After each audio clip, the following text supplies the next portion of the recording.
Nasaan ka ba? Sa puso mo.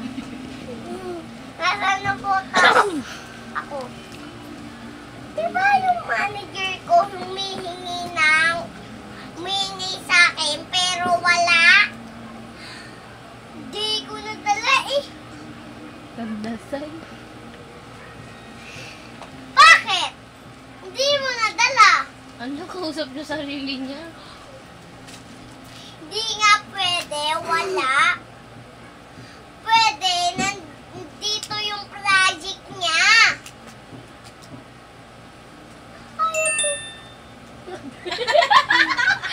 Ay, nag-text. Sira ang moment niya. Ano na? Kunwari makikipag-date ka sa boyfriend mo.